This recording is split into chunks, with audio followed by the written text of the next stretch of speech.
ನಮಸ್ಕಾರ ಸ್ನೇಹಿತರೆ. ಮೂಡ ಹಗರಣದ ನಡುವೆನೆ ಸಿದ್ದರಾಮಯ್ಯನವರಿಗೆ ಮತ್ತೊಂದು ಸಂಕಷ್ಟ ಎದುರಾಗಿದೆ. ಅದು ಅವರದ್ದೇ ವಿಡಿಯೋ ಲೀಕ್ ಆಗಿರೋದು.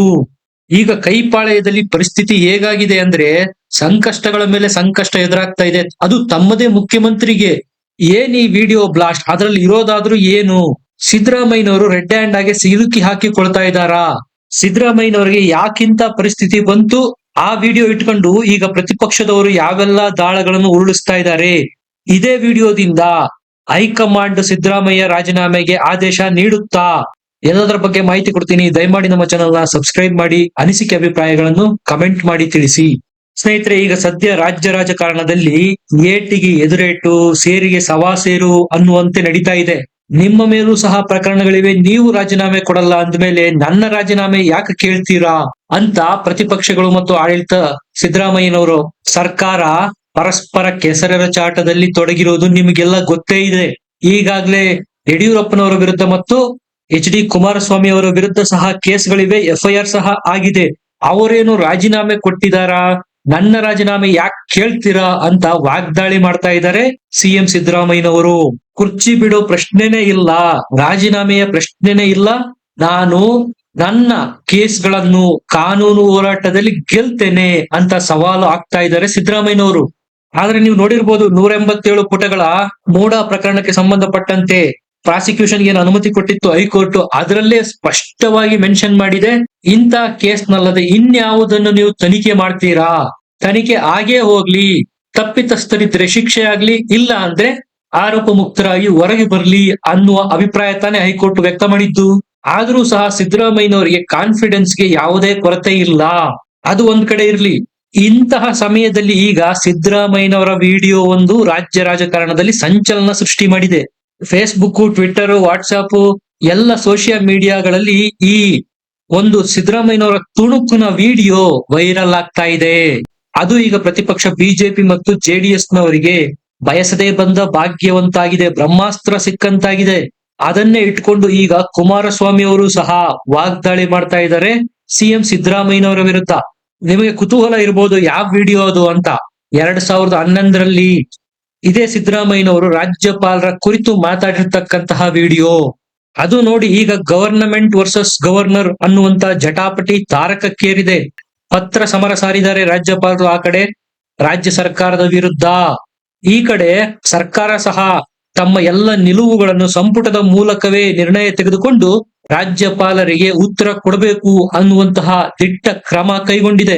ರಾಜ್ಯಪಾಲರ ಅಧಿಕಾರಕ್ಕೂ ಸಹ ಕತ್ತರಿ ಹಾಕೋದಿಕ್ಕೆ VV ಕುಲಪತಿಗಳ ನೇಮಕಾತಿಯ ಅಧಿಕಾರನ ತಮ್ಮ ಬಳಿ ಇಟ್ಟುಕೊಳ್ಳೋದಿಕ್ಕೆ ಸರ್ಕಾರ ಮಸೂದೆಯನ್ನು ಸಹ ಮಂಡನೆ ಮಾಡಿ ಆಗಿದೆ.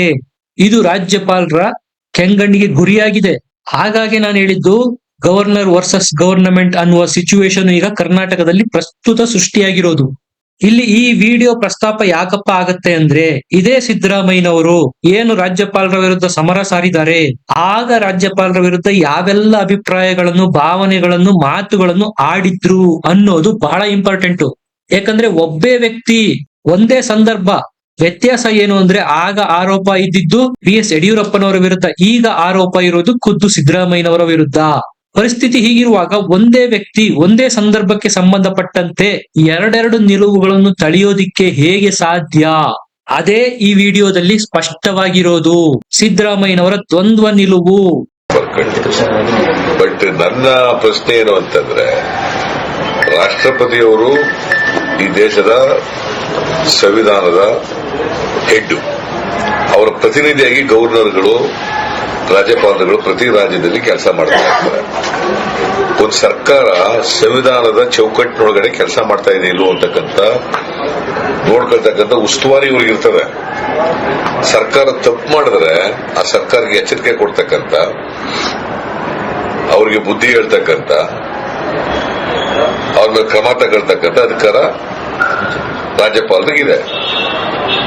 ಅದು ಅವರ ಅಧಿಕಾರನ ಚಲಾಯಿಸಿದಾಗ ಇದು ರಾಜಕೀಯ ಪ್ರೇರಿತ, ದುರುದ್ದೇಶದಿಂದ ಮಾಡಿದ್ದಾರೆ, ಇದು ಪ್ರೀ ಪ್ಲಾನ್ಡ್, ವಿರೋಧ ಪಕ್ಷದವರು ಮಾಡಿಸ್ತಾ ಇದ್ದಾರೆ ಅಂತ ಹೇಳಿದ್ರೆ ಜನ ಅದನ್ನೆಲ್ಲ ನಂಬೋದಿಲ್ಲ. ಇವರು ಭ್ರಷ್ಟರು ಅಂತೇಳಿ ಈಗಾಗಲೇ ಕರ್ನಾಟಕದ ಪ್ರತಿಪಕ್ಷಗಳ ವಿಷಯಕ್ಕೆ ಬಂದಾಗ ಒಂದು ರೀತಿಯಾಗಿ ಮಾತಾಡ್ತೀರಾ, ನಿಮ್ಮದೇ ವಿಚಾರ ಆಡಳಿತ ಪಕ್ಷ ವಿಚಾರಕ್ಕೆ ಬಂದಾಗ ಮತ್ತೊಂದು ರೀತಿ ಮಾತಾಡ್ತೀರಾ.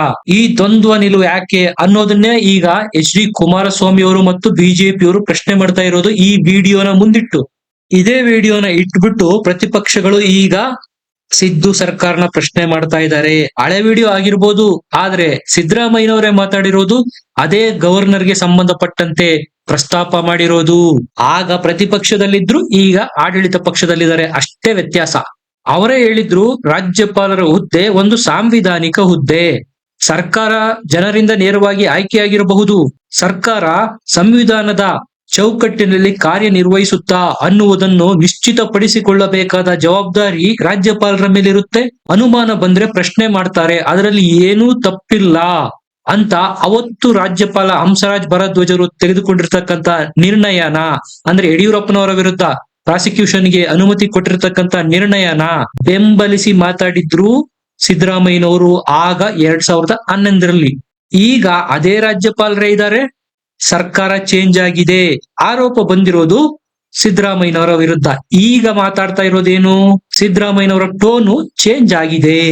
ರಾಜ್ಯಪಾಲರು ಪಕ್ಷಪಾತ ಧೋರಣೆ ಅನುಸರಿಸ್ತಾ ಇದ್ದಾರೆ, ಕೇಂದ್ರ ಸರ್ಕಾರದ ಕೈಗೊಂಬೆಯಾಗಿ ಕೆಲಸ ನಿರ್ವಹಿಸ್ತಾ ಇದ್ದಾರೆ, ಸರ್ಕಾರನ ಪ್ರಶ್ನೆ ಮಾಡೋದಕ್ಕೆ ಅಧಿಕಾರ ಇಲ್ಲವಾ ಅನ್ನುವಂತಹ ದಾಟಿಯಲ್ಲಿ ಸಿದ್ದರಾಮಯ್ಯನವರು ಈಗ ಮಾತಾಡ್ತಾ ಇರೋದು. ಇದನ್ನೇ ಪ್ರತಿಪಕ್ಷದವರು ಮುಂದಿಟ್ಟು ಪ್ರಶ್ನೆ ಮಾಡ್ತಾ ಇರೋದು, ಈ ದ್ವಂದ್ವ ನಿಲುವು ಯಾಕೆ ಅಂತ. ಇಷ್ಟೇ ಅಲ್ಲದೆ ಇನ್ನೂ ಒಂದು ವಿಡಿಯೋ ಸಹ ವೈರಲ್ ಆಗಿತ್ತು ಸಿದ್ದರಾಮಯ್ಯನವರದು.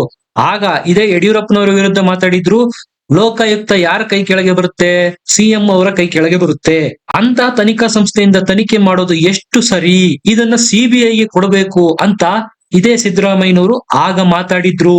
ಈಗ ವಿಚಾರ ಅದೇ ಉಲ್ಟಾ ಆಗಿದೆ. ಸಿದ್ದರಾಮಯ್ಯನವರು ತನಿಖೆ ಎದುರಿಸ್ತಾ ಇದ್ದಾರೆ, ಸಂಸ್ಥೆ ಯಾವುದು ತನಿಖೆ ಮಾಡ್ತಾ ಇರೋದು ಅದೇ ಲೋಕಾಯುಕ್ತ. ಈಗ ಪ್ರತಿಪಕ್ಷದವರು ಕೇಳ್ತಾ ಇರೋದು ಅದೇ ಪ್ರಶ್ನೆನಾ. ನೀವೇ ಹೇಳಿದ್ದಂತೆ ಲೋಕಾಯುಕ್ತ ಸಂಸ್ಥೆ CM ಅಂಡರಲ್ಲೇ ಬರುತ್ತೆ, ಪಕ್ಷಪಾತ ತನಿಖೆ ಆಗುತ್ತೆ, ನಿಮ್ಮದೇ ಅಧಿಕಾರಿಗಳು ತನಿಖೆ ನಡೆಸೋದ್ರಿಂದ ಪಾರದರ್ಶಕ ಹೇಗಾಗುತ್ತೆ, ಇದನ್ನ ನೀವೇ ಈ ಹಿಂದೆ ಒಪ್ಪಿಕೊಂಡಿದ್ದೀರಾ, ಹೇಳಿದ್ದೀರಾ ಕೂಡ. ಈಗ ತನಿಖೆನ CBIಗೆ ಕೊಟ್ಟು ಬಿಡಿ, ಇದನ್ನೇ ತಾನೇ ಪ್ರತಿಪಕ್ಷದವರು ಈಗ ಕೇಳ್ತಾ ಇರೋದು. ಆಗ ನೀವೇ ಕೇಳಿದ್ರಿ CM ಕುರ್ಚಿನಲ್ಲೇ ಉಳ್ಕೊಂಡು ನಿಮ್ಮದೇ ಸಂಸ್ಥೆ ಲೋಕಾಯುಕ್ತ ಅಂಡರಲ್ಲಿ ತನಿಖೆ ಮಾಡೋದು ಪಾರದರ್ಶಕ ಹೇಗಾಗತ್ತೆ ಅಂತ. ಈಗ ನಿಮಗೂ ಅದನ್ನ ಅಪ್ಲೈ ಮಾಡ್ಕೊಳ್ಳಿ, CM ಕುರ್ಚಿನಲ್ಲಿ ನೀವು ಮುಂದುವರೆದು ನಿಮ್ಮದೇ ಸಂಸ್ಥೆ ಲೋಕಾಯುಕ್ತದ ಕೆಳಗೆ ತನಿಖೆ ಮಾಡೋದು ಪಾರದರ್ಶಕ ಹೇಗಾಗತ್ತೆ, CBIಗೆ ಕೊಡಿ. ಇದು ಪ್ರತಿಪಕ್ಷಗಳು ಈಗ ವಿಡಿಯೋ ಇಟ್ಟು ಸಿದ್ದರಾಮಯ್ಯನವರ ವಿರುದ್ಧ ವಾಗ್ದಾಳಿ ಮಾಡ್ತಾ ಇರೋದು. ಸ್ನೇಹಿತರೆ, ಒಂದಂತೂ ಸ್ಪಷ್ಟ, ರಾಜಕಾರಣಿಗಳು ಯಾರೇ ಆಗಿರ್ಬೋದು, ಅದು ಬಿಜೆಪಿಯವರೇ ಆಗಿರ್ಬೋದು, ದಳದವರೇ ಆಗಿರ್ಬೋದು, ಕಾಂಗ್ರೆಸ್ನವರೇ ಆಗಿರ್ಬೋದು, ಕಾಯ್ದೆ ಕಾನೂನುಗಳನ್ನು ತಮ್ಮ ಅನುಕೂಲಕ್ಕೆ ತಕ್ಕಂತೆ, ಸಮಯ ಸಂದರ್ಭಗಳಿಗೆ ತಕ್ಕಂತೆ ಪ್ರಸ್ತಾಪ ಮಾಡ್ತಾರೆ.